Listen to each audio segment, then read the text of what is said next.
Tenía 19 años cuando la puerta de la casa de sus padres se cerró por última vez,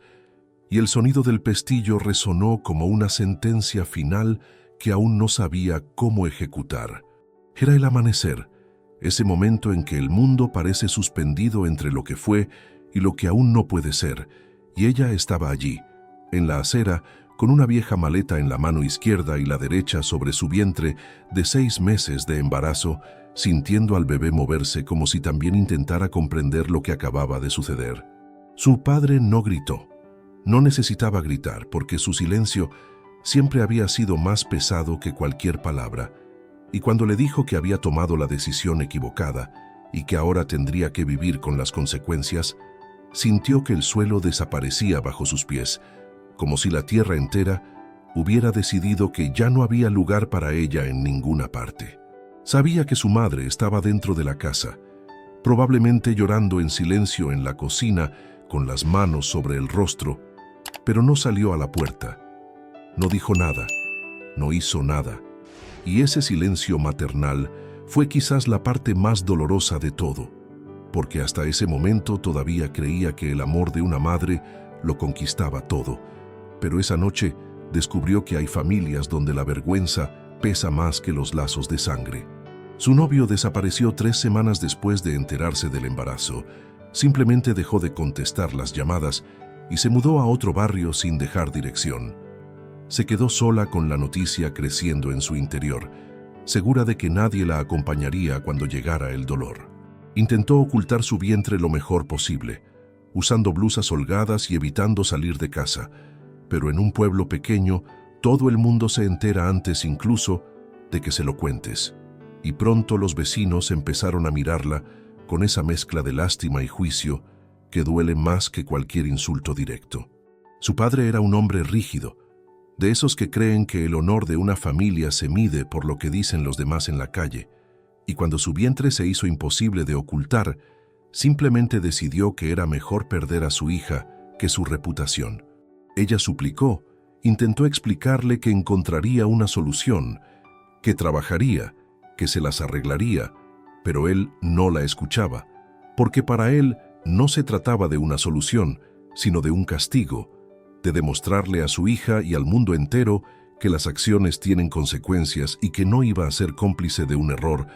que, en su opinión, manchaba el nombre de toda la familia. Allí estaba ella, con 19 años y 6 meses de embarazo, parada en la acera vacía en una fría mañana de junio, sin saber a dónde ir, sin nadie a quien llamar, sin dinero en el bolsillo salvo los 23 reales que había ahorrado de un trabajo de limpieza la semana anterior. Miró la casa donde había crecido, la ventana de la habitación donde había dormido toda su vida y sintió una nostalgia premonitoria por una vida que aún no había terminado, pero que ya parecía pertenecer a otra persona. El bebé pateó con fuerza, como diciendo que estaba allí, que la necesitaba, que sin importar lo que pensara el mundo entero, seguían juntos, y fue esa patada la que la hizo agarrar su maleta, darle la espalda a la casa y empezar a caminar por la calle vacía, sin saber exactamente a dónde iba, pero sabiendo que quedarse allí esperando a que alguien cambiara de opinión dolería más que seguir adelante. Pasó su primera noche sentada en un banco del parque, a 3 cuadras de la casa de sus padres, lo suficientemente lejos para no ser vista, pero demasiado cerca para sentir el peso del rechazo ardiendo en su pecho como brasas vivas. La noche era fría y no tenía un abrigo grueso, solo una sudadera vieja que ya no le cerraba bien por su barriga, y allí se quedó acurrucada, intentando protegerse del viento que le calaba hasta los huesos y de la soledad que le calaba aún más hondo. Dormía a ratos, despertándose cada media hora asustada, con frío y hambre, y cada vez que abría los ojos y veía el cielo oscuro aún sobre ella, sentía un impulso desesperado de correr a casa y golpear la puerta hasta que alguien la abriera. Pero sabía que eso no sucedería, porque una puerta que se cierra así no se vuelve a abrir tan pronto. Cuando el sol empezó a salir y la ciudad comenzó a despertar, se levantó del banco, con todo el cuerpo dolorido y la espalda rígida por haber dormido sentada, y caminó hasta una panadería donde compró un panecillo francés y una taza de café con leche que costó 4 reales, que comió lentamente, masticando cada bocado como si fuera el último, porque en cierto modo lo era, porque no sabía cuándo volvería a comer. Pasó los días siguientes vagando por la ciudad, durmiendo en distintos bancos de los parques para no llamar la atención, duchándose en los baños de las gasolineras, lavando la ropa que llevaba puesta en un grifo público y secándola al sol escondida tras una pared. Su vientre crecía, y con él el miedo a no poder proteger la vida que dependía de ella. Porque ¿cómo iba a cuidar de un bebé si ni siquiera podía cuidarse a sí misma, si no tenía techo, ni comida asegurada, nada más que la ropa que llevaba puesta y la terquedad para no rendirse? Intentó pedir ayuda a algunos conocidos, llamó a la puerta de una tía lejana que fingió no estar en casa, llamó a una amiga de la infancia que dijo que no podía involucrarse, y poco a poco comprendió que cuando uno cae, la mayoría de las personas que pensabas que te tenderían la mano, simplemente dan un paso atrás y fingen no haberte visto caer. Fue durante una de esas noches durmiendo en la plaza cuando sintió la primera contracción fuerte, un dolor agudo que le recorrió el vientre y las piernas, y supo al instante que algo andaba mal porque aún faltaban casi 2 meses para el parto. Intentó respirar hondo, intentó calmar su cuerpo, pero las contracciones continuaron en oleadas cada vez más seguidas, y cuando sintió algo caliente correr por sus piernas y vio la sangre manchando sus pantalones, el pánico la invadió como nunca antes. Logró parar un coche en la calle. Una mujer que volvía del trabajo la miró con una mezcla de horror y compasión y la llevó al hospital público más cercano, conduciendo rápido mientras ella gemía suavemente en el asiento trasero, abrazándose el vientre y repitiéndole al bebé que todo estaba bien, que iban a estar bien, aunque en realidad no lo creyera. Si todavía estás aquí, es porque esta historia te conmovió de alguna manera. Quizás conozcas a una mujer como ella. Quizás seas una mujer como ella. Regístrate ahora para recibir historias de madres imposibles. Este canal es para quienes lloraron en soledad, para aquellos que cargaron el mundo sobre sus hombros sin que nadie lo viera. Pero ahora te vemos. Llegó sola al hospital, sin documentos, sin su tarjeta del SUS, Sistema Único de Salud, sin nada que la identificara, salvo su extrema delgadez y un vientre desproporcionadamente grande para alguien que claramente llevaba semanas sin alimentarse bien. La recepcionista la miró con la prisa mecánica de quien atiende a 50 personas por hora y le pidió su nombre completo, dirección y número de teléfono de emergencia. Dio su nombre, pero tuvo que inventarse una dirección porque ya no tenía ninguna. No le quedaba nada. Cuando le preguntaron quién la acompañaría durante el parto, simplemente bajó la cabeza y dijo, «Nadie», y la palabra salió tan baja que la recepcionista apenas la oyó y tuvo que repetirla. La repitió un poco más alto, «Nadie, no tengo a nadie». Le dijeron que se sentara y esperara, y ella se quedó allí, en la dura silla de la sala de espera, apretándose el vientre mientras las contracciones se hacían cada vez más fuertes, viendo llegar a otras mujeres embarazadas, acompañadas de sus maridos, madres, hermanas, todas con alguien que la sostenía de la mano, y ella estaba allí sola, mirando el sucio suelo del hospital y tratando de no llorar porque llorar solo haría que todo pareciera más real. Pasaron casi 3 horas antes de que la llamaran por su nombre. 3 horas sintiendo cómo su cuerpo se abría desde dentro, mientras las enfermeras pasaban a toda prisa sin apenas mirarla. Cuando por fin la llevaron a la sala de partos, la pusieron en una camilla en el pasillo porque no había habitaciones disponibles. Allí se quedó, tumbada de lado, mirando la pared blanca desconchada, mientras oía a otras mujeres gritar de dolor en las habitaciones contiguas. Nadie le explicó lo que estaba pasando, nadie le tomó la mano, nadie le dijo que todo iba a salir bien, y así vivió las horas más solitarias de su vida, sintiendo cómo su hijo se abría paso a la fuerza hacia un mundo que aún no estaba preparado para recibirlo, y sintiendo cómo se desmoronaba por dentro al intentar traerlo al mundo. El dolor era tan intenso que a veces pensaba que iba a morir allí mismo, en ese pasillo frío, y una parte de ella casi deseaba que sucediera, porque parecía más fácil que tener que despertarse al día siguiente y pensar en cómo iba a alimentar a un niño cuando ella misma se moría de hambre. Pero el bebé nació, y cuando colocaron ese cuerpecito rojo en su regazo, tan pequeño que parecía caber en la palma de su mano, ella miró su carita arrugada y sintió algo en el pecho que nunca antes había sentido, una mezcla de amor y terror tan intensa que apenas podía respirar. Lloró débilmente, un llanto tenue de un prematuro, y ella apretó su rostro contra el de él y le susurró que lo protegería, que encontraría la manera, que sobrevivirían juntos aunque tuviera que trabajar hasta el agotamiento. La enfermera se llevó al bebé unos minutos después y lo llevó a la UCI neonatal porque sus pulmones aún no estaban completamente formados, y ella se quedó sola de nuevo en la camilla del pasillo, con todo el cuerpo dolorido, el pecho vacío y una certeza que crecía en su interior. Por mucho que doliera, por muy difícil que fuera, no se rendiría con ese niño, porque si se rendía con él, se estaría rindiendo también consigo misma. Estuvo hospitalizada 3 días, 3 días durmiendo en un colchón delgado en un hospital público, comiendo la comida insípida que servían en bandejas de plástico y viendo a su hijo a través del cristal de la UCI neonatal, conectado a tubos y máquinas, tan frágil que parecía que se rompería con solo respirarlo cerca. Al tercer día, le dieron el alta, pero el bebé tuvo que quedarse otra semana en el hospital, y ella no tenía a dónde ir, así que pasó esa semana durmiendo en la sala de espera, saliendo solo para ir al baño o para intentar conseguir algo de comida gratis en la cocina. Cuando finalmente le dieron el alta y se lo pusieron en brazos envuelto en una mantita blanca desgastada,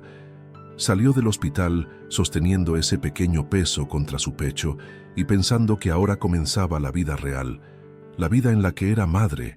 en la que era responsable de alguien y en la que ya no tenía derecho a sentirse débil porque tenía a alguien que dependía de ella para todo.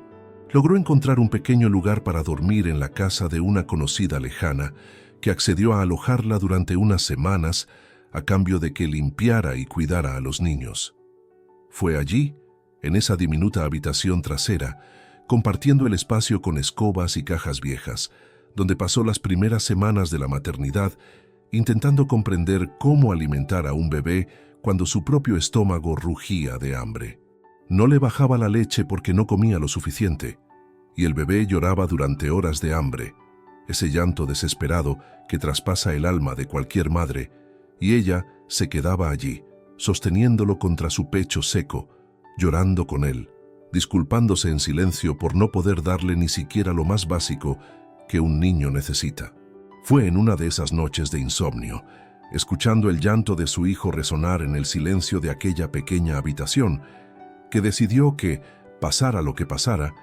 encontraría la manera de ganar dinero, porque quedarse allí dependiendo de la buena voluntad de los demás y viendo a su hijo pasar hambre no era una opción que estuviera dispuesta a aceptar.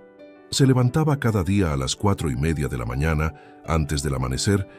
y encendía la estufa prestada para preparar brigadeiros, un dulce de chocolate brasileño,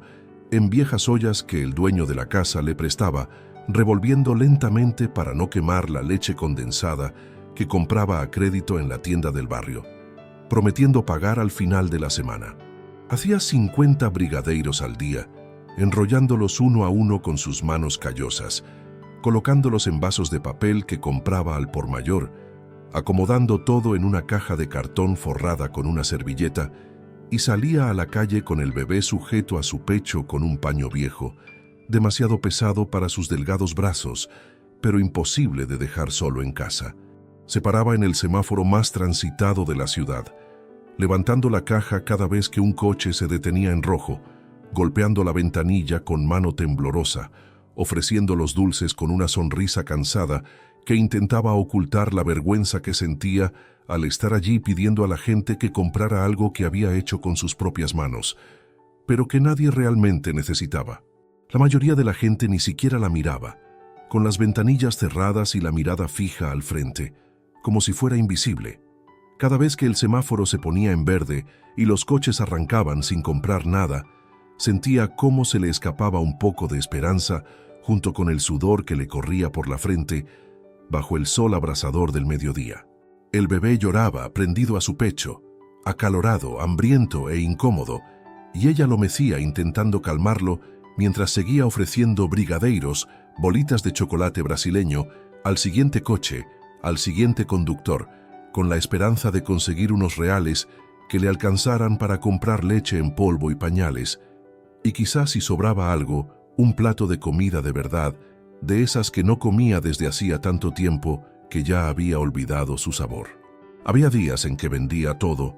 y volvía a casa con 30 reales en el bolsillo sintiéndose rica,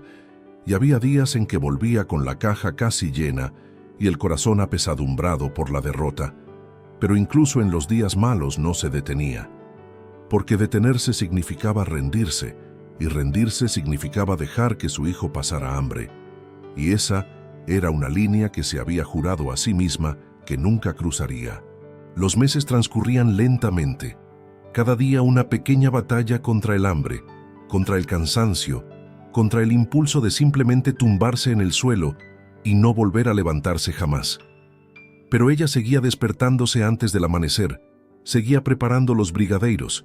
bolitas de chocolate brasileñas, seguía yendo a los semáforos con su bebé en brazos, y poco a poco algunas personas comenzaron a reconocerla, a esperarla a la hora de siempre, a comprar los dulces cada semana. Esto le hizo darse cuenta de que tal vez había algo ahí, una pequeña semilla de negocio que podría crecer si la regaba con trabajo y perseverancia. Empezó a variar los sabores, hizo besitos de coco, de anacardos, trufas, y las ventas aumentaron un poco, lo suficiente para poder pagar la leche en polvo a tiempo e incluso ahorrar unos reales en una vieja lata que escondía bajo el colchón, soñando con el día en que ese dinero le alcanzaría para alquilar un lugar propio, donde ella y su hijo pudieran dormir sin deberle favores a nadie. Era un martes por la tarde, bajo el sol abrasador del mediodía, cuando una mujer detuvo su coche frente a ella y en lugar de simplemente comprar los dulces y marcharse, abrió la puerta y salió para entablar una conversación de verdad. Era una mujer de unos 50 años, con el pelo recogido en un elegante moño, vestida con ropa sencilla pero bien cuidada, y en sus ojos brillaba la mirada de quien había vivido mucho y había aprendido a reconocer el sufrimiento. Le preguntó su nombre, la edad del bebé, cuánto tiempo llevaba vendiendo dulces en el semáforo, y con cada respuesta que daba con voz temblorosa y la mirada baja,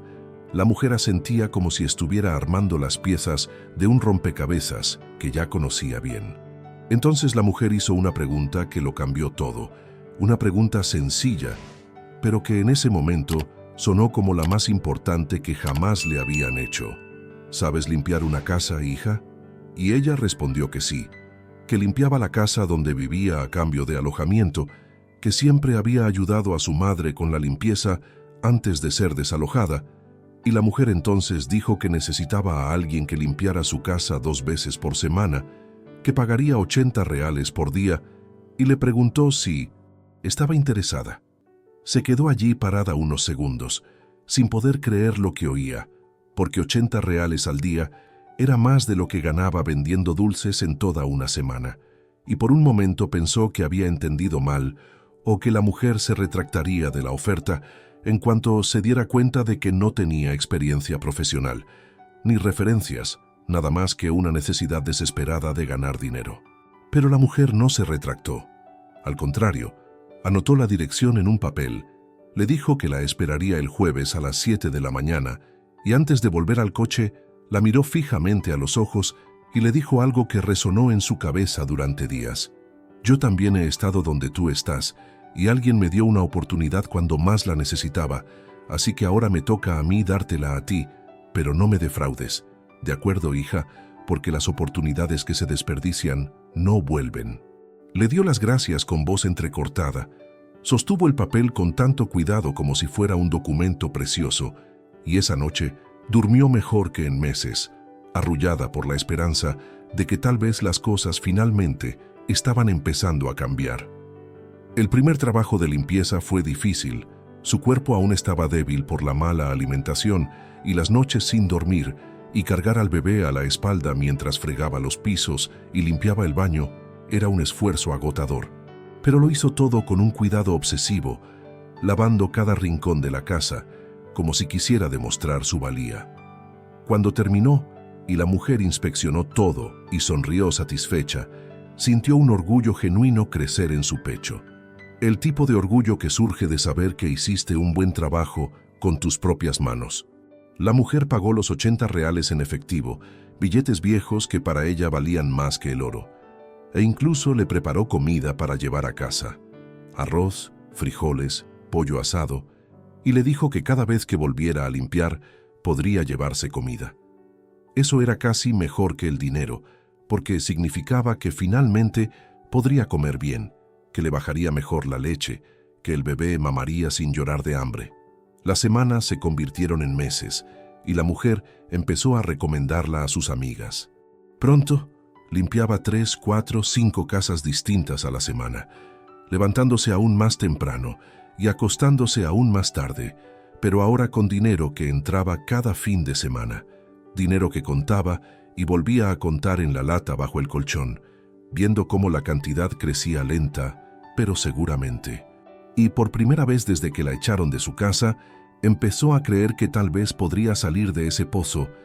que tal vez algún día podría mirar atrás y ver todo aquello como una mala racha que había superado. Siguió vendiendo brigadeiros, un dulce brasileño, los días que no tenía trabajo de limpieza porque cada real contaba, cada moneda era un ladrillo más en la construcción de una vida mejor, y estaba decidida a construir esa vida, aunque tuviera que cargar cada ladrillo sola sobre sus hombros. Han pasado 15 años desde aquella madrugada en que la echaron de casa con una vieja maleta y 6 meses de embarazo. 15 años de madrugar, de trabajar hasta que le dolía todo el cuerpo, de contar cada centavo, de renunciar a todo para que su hijo no tuviera que renunciar a nada. Nunca más vendió dulces en los semáforos, pero tampoco olvidó jamás la sensación de estar allí con el bebé en brazos, suplicando que la miraran,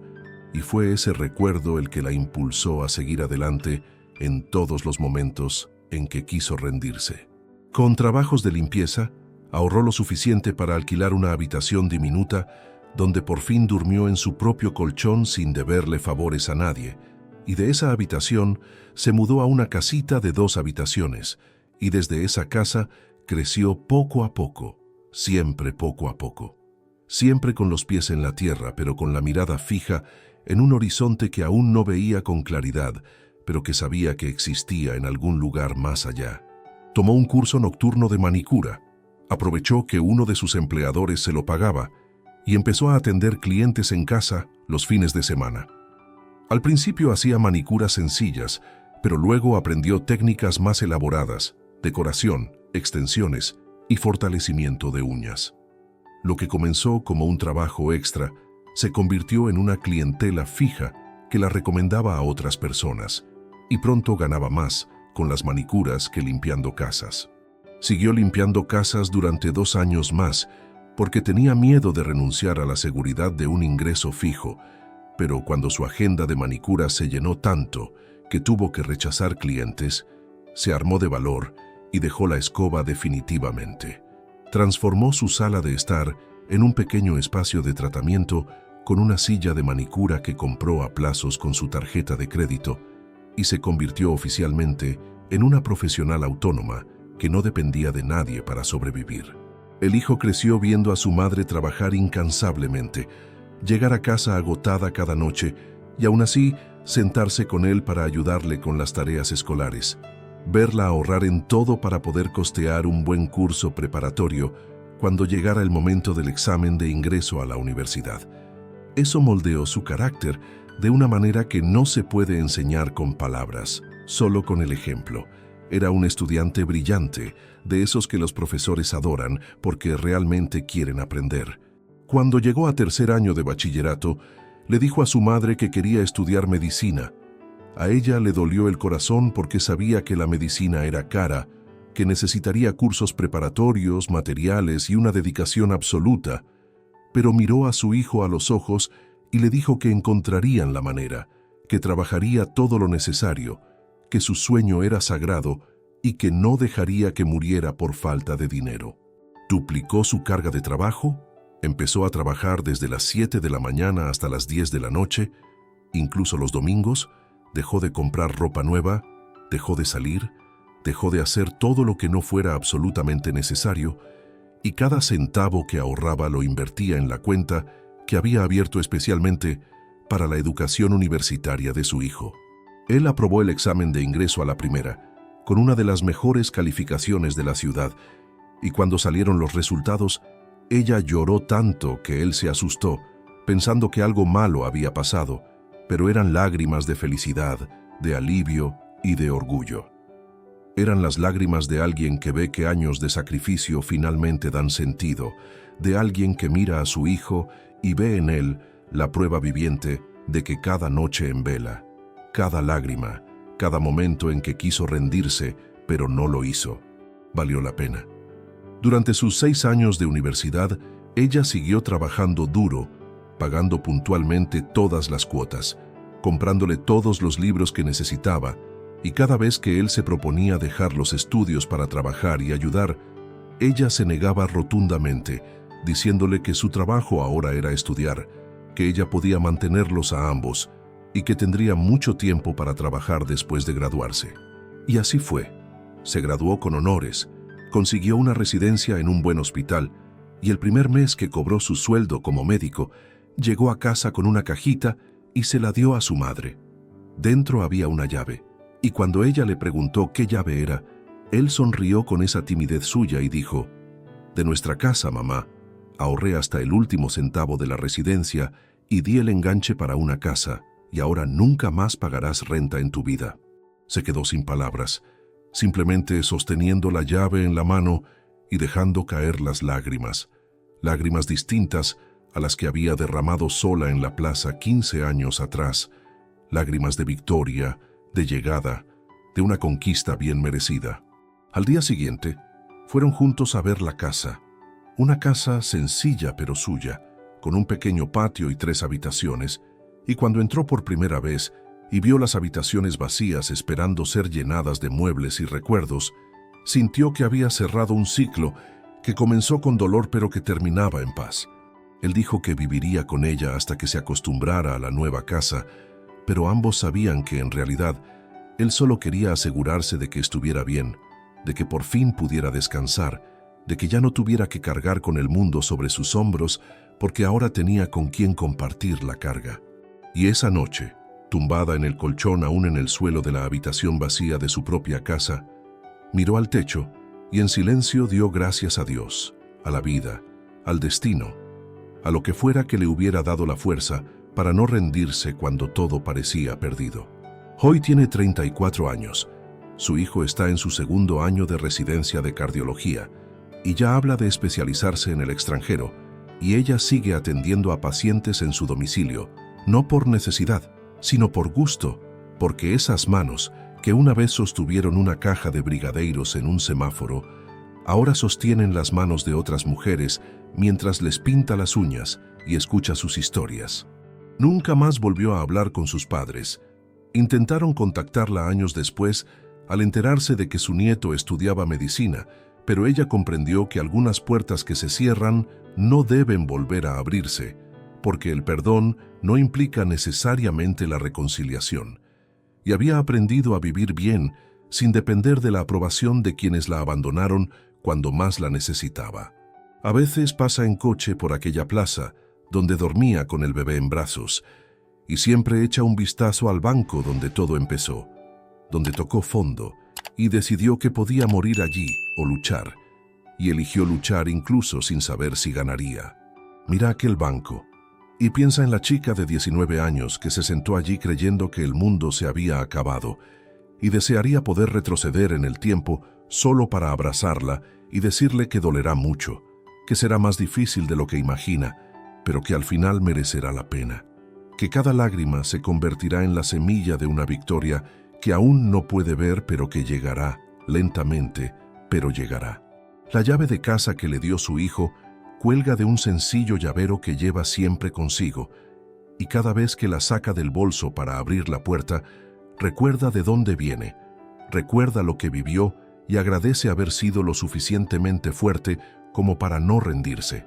Porque en el fondo sabe que su victoria no reside en tener una casa, ni en la profesión de su hijo,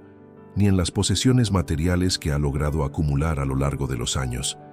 Su victoria radica en el simple hecho de haber sobrevivido, de haber mirado al abismo y haber elegido no saltar,